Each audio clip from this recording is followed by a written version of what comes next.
ஒரு படம்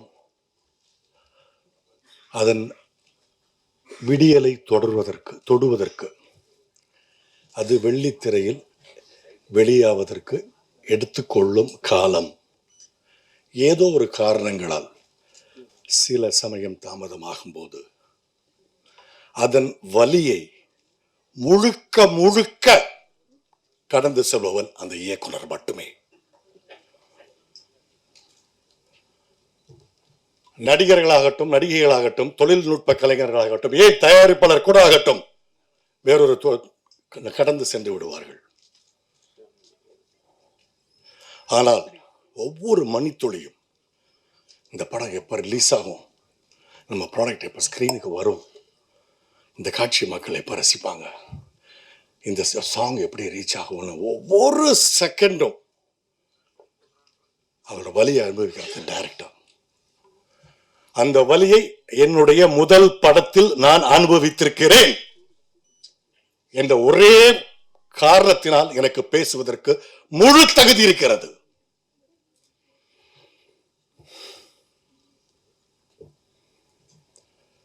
சினிமா தொழில் பொழுதுபோக்கு தொழில் அல்ல. இது உழைப்பை கோரும் தொழில். இது அர்ப்பணிப்பை கோரும் தொழில்.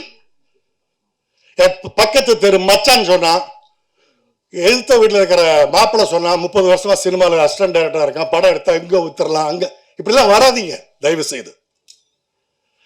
திரும்பவும் சொல்கிறேன், இது அர்ப்பணிப்பை கோரும் தொழில், உழைப்பை கோரும் தொழில். இது பொழுதுபோக்கு தொழில் அல்ல. எத்தனை வருஷம் தெரியுமா அந்த பையன்? ஓகே, இந்த படத்துல நடிக்காட்டா கூட இப்படி ஒரு படம், இந்த ஒரு விஷயத்தை நீங்க வாங்கினா கட்டாயமா வந்திருப்பேன், பேசியிருப்பேன்.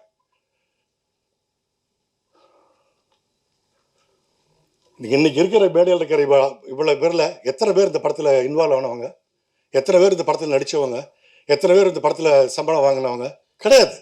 ஏன்னா அவங்களுக்கு வேற வேற வேற வேற ப்ரையாரிட்டி இருக்கு. ஆனா இந்த டைரக்டருக்கு இந்த ஒரு படத்துக்கு போக முடியுமா?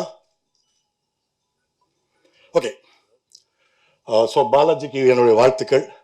மீண்டும் இந்த படத்தை வேறொரு படத்தை எடுத்து செய்யக்கூடிய அவங்க யாருன்னு தெரியும், அந்த ப்ரொடியூசர்ஸ் திருமலை, உங்களுக்கு என்னுடைய வாழ்த்துக்கள்.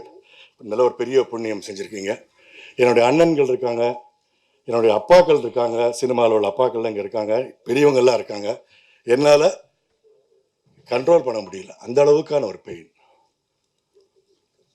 இனி மேல் இது இந்த நமது தொழில் நிறைய படங்களுக்கு இந்த ஒரு அனுபவம் நடக்காமல் இருக்கிறதுக்காக கொஞ்சம் பார்த்துக்கோங்க. அதுதான் நான் உங்கள்கிட்ட கேட்குற ரெக்வஸ்ட். நன்றி.